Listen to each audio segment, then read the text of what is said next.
The Matt Gaetz report, which I guess reads like a romance novel minus the romance. It is pretty damning. And he knew it would be damning. We knew it would be damning. Matt Gaetz pays thousands for drugs and sex. This is according to the House Ethics Report. And it would appear that some of that sex is with somebody who is underage. A junior in high school, 17. 17 years old. Yeah. Consumed illegal drugs. All of this while in office. Well, to be honest, I mean, that's when you're going to have the most access to this kind of thing is when you're in office. So, Part of the report says he allegedly created an email account to buy marijuana using his, while he's sitting there at his congressional desk. Oh, he apparently, I mean, as you know, we reported it for you, and we had the audio from other members of the House who said that he literally would go up to them and go, hey, take a look at this girl, man. I'm hooking up with her. I'm hooking up with her. I'm hooking up with her and her at the same time. It's like really So, we'll get to the Gaetz report, and I'm looking forward to sharing it. Hey, Ron Cook, thank you. How about a super chat and a special recognition for our pal Ron Cook? Big shout out. I want to wish a Merry Christmas to all our friends at the Mark Thompson Show. Yeah, thank you. And right back at you, Ron. Very generous with a $20 super chat this holiday season. We love it. The floodgates are opening, says Trevor. All right, without any further delay, but with just that kind of general headline, as anticipated, this Gaetz report is damning. I mean, it would have been the kind of thing that would have likely, certainly produced a reprimand had he remained in Congress. And you might say, well, just a reprimand? What do you mean? I mean, isn't this all sort of lawlessness? And again, we'll get into some of the specifics in a second.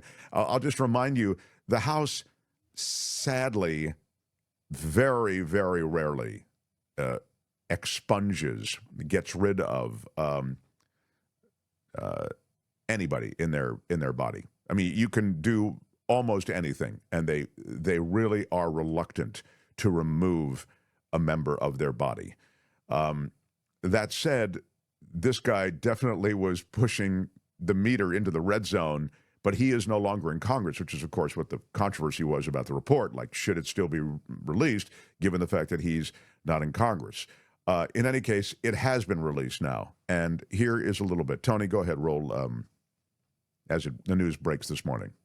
According to you, this report's findings determine there is substantial evidence that Matt Gaetz had sex with a minor, engaged in rampant illicit drug use, and violated multiple state laws while in office. The report lists payments totaling more than $90,000 to 12 different women between 2017 to 2020 and alleges the money was likely connected to sexual activity and drugs, including cocaine and ecstasy.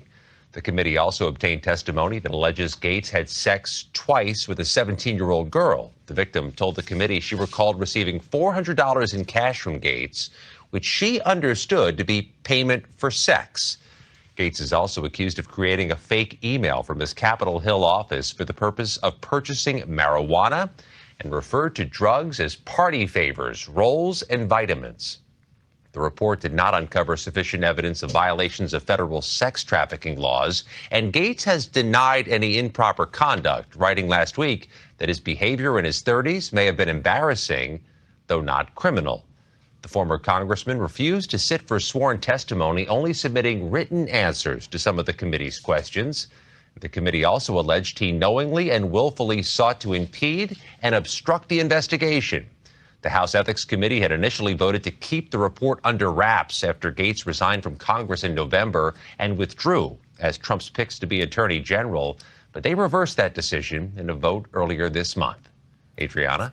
Scott, yeah, thank you. There you have it. I mean, that was a very succinct summary of what was really prostitution, probably, I don't know if it's human trafficking per se, but it might be technically human trafficking adjacent. And, of course, the drugs and I mean, it sounds like pretty decadent. And honestly, and this, as usual, you may blanch at this or push back on me on this. I sort of don't care about a lot of the decadent stuff that this guy. Look, I think this guy is a reprehensible dude. I mean, please don't misunderstand me. He was, the guy in Congress who doggedly defended Donald Trump, and he was a smack talker, right? He's a blowtorch. And so for that reason, Trump sparked to him. That was why he was nominated for the Justice Department head. But I guess what I'm getting at is some of this stuff is like just what we do in this country. But this guy is running, meaning looking after somebody's sexual improprieties. That sort of cuts through. It's very tabloidy, and I'm not a fan. And as you know, I also sort of don't stand in judgment with people on these things. But when you add in underage women that you're paying for sex and you're trafficking, now I'm sorry, I can't be cool with it anymore. This guy is a public servant, and it seems as though the only public that he was serving was the Matt Gaetz sex fund, which he really seemed committed to building up. But it's not just that. You should know that, and I think it was mentioned perhaps by that reporter, that this report points to other areas of misconduct, like taking private jet travel that was gifted to him.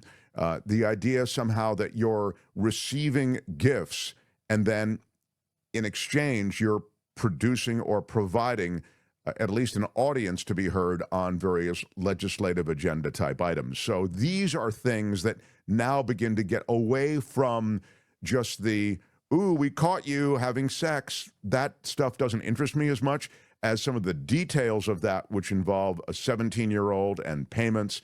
And then, of course, as I say, the idea that you're taking gifts in exchange for legislation. There is a trip in 2018 where this is in the Bahamas. Witnesses say he took ecstasy, had sex with 4 women. From 2017 to 2020, Gaetz made tens of thousands of dollars in payments to women that the committee determined were likely in connection with sexual activity and or drug use. Noted the report, payments totaling more than $90,000 to 12 different women. So in a way, this guy is either running or is part of some kind of prostitution ring that he's running out of Washington. And again, I mean, allegedly, and we don't know, this isn't a court case, but this is a pretty exhaustive investigation, and this is where they sit. And so when you get into something that is drenched in that kind of money and involving these sorts of people, I'm talking about the 17-year-olds and these young women, again, even I, who have tried to kind of stand back on this and not stand in judgment right away, it's not in any way acceptable. And when it's a violation of ethics and law. And when you add in, as I say, sort of that pay-to-play thing, which is, I'll give you this gift, I'll give you this private air travel, et cetera, in return for these considerations of a legislative agenda item, now you're talking about another ethics violation. So this guy was really running amok in Congress. So you might not be judgy that he spent $90,000 on hookers and blow, basically. But you know who is judgy? The Holy Rollers. And he's supposed to, Matt Gaetz, start a job at One America News, right? That's right. He's going to be an anchor on One America News. Are they so hypocritical that they'll just say, yeah, come on, we don't care. Come on, slide into that seat. Or will they stand in judgment as they do of everyone else? We'll see. Yeah, it's... I've never seen anything like it. It does look like his role in media... Well, I'll put it this way. He may want to go for a cooling off period of some sort before he slides right into One American News. Or maybe all it takes is, a good repentance, I see. Yeah, good apology. I found religion. Well, I mean, you could go full Jesus Tubin. is forgiving me. Go for Tubin. Go. It was wrong. It was wrong. It was stupid, and I'm trying to be a better person. There you go. Go full Tubin. Don't whoopee it. Don't try to, my bad. Don't do a my bad. My bad. No. I'm sorry. No, you got to go throw full God Tubin. in there. There has to be some God reference. You're right. I mean, you're right. I mean, my transgressions are between me and my God. There you and go. I answer to no one else. That you're You right. should be That's the PR perfect. guy. There you have it. Speaking of God, Tony, did you get the piece? And I'll get back to Gaetz. We can talk more about Gaetz in a moment. $90,000 on hookers and blow. Mark Thompson Show. $90,000 on hookers and blow. Where is he getting his hookers and blow? Am I right, people? I mean, my God, there's got to be a better deal than that. Is that what people are paying now? Thompson, party of four. No, thank you. I'm passing on that party. No. I'm passing. It is indeed the case that there is a lot here that's quite disturbing. I don't know what his future is, but it is. Here it is. Dave says, remember the cocaine in the Biden White House scandal? The Gaetz report puts a little different spin on that. Yeah. Maybe it was Gaetz's drugs stashed in the what was it, the cubby hole at the White House? That's right. Yeah, we never did really get, that was the big thing. We didn't really sort of get a chain of ownership on the cocaine that was discovered. But the woman who spoke to the committee, and they spoke to women, multiple women who were involved in sexual encounters with Gaetz. One woman told the committee the use of drugs at the parties and events they attended may have impaired their ability to really know what was going on or fully consent. Another woman told the committee, when I look back on certain moments, I do feel violated. The report also found substantial evidence that Gaetz engaged in rampant illicit drug use. It obtained text messages in which he referred to drugs, as was noted in that report, as party favors, rolls, or vitamins. It also said he created a fake email from his Capitol Hill office, as we noted as well.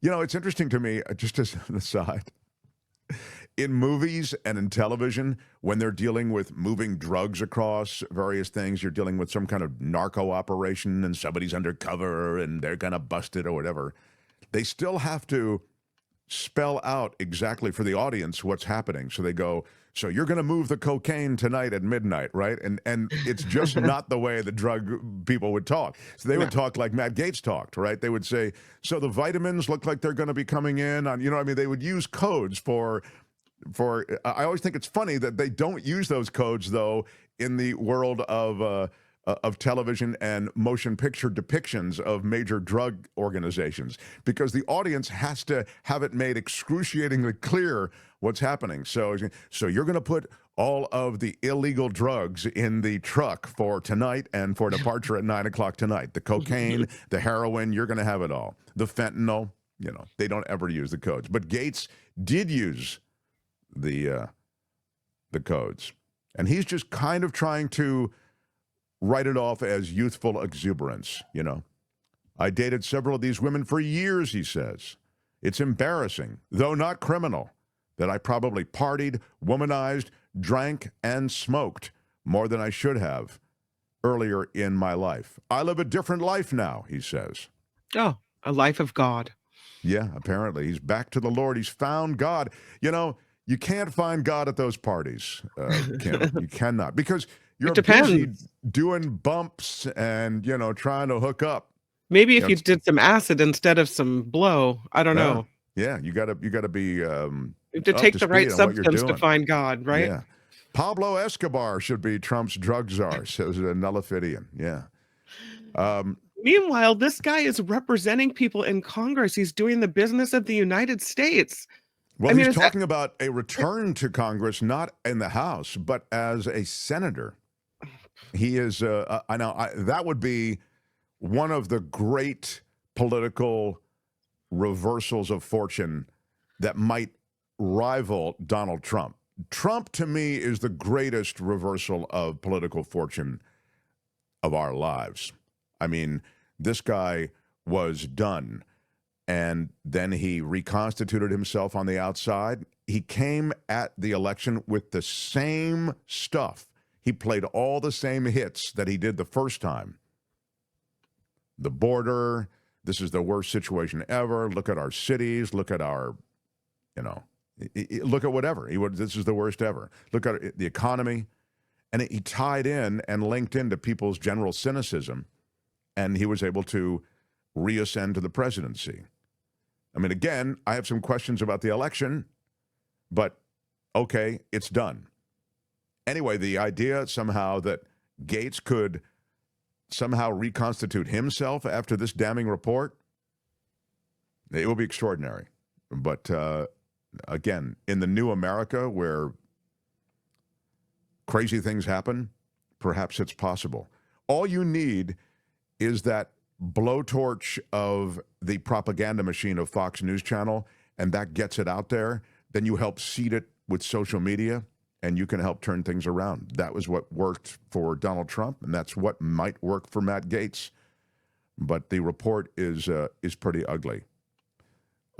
Rich guy parties would be nothing without gals that want to go to rich guy parties, would they? Vic is right about that.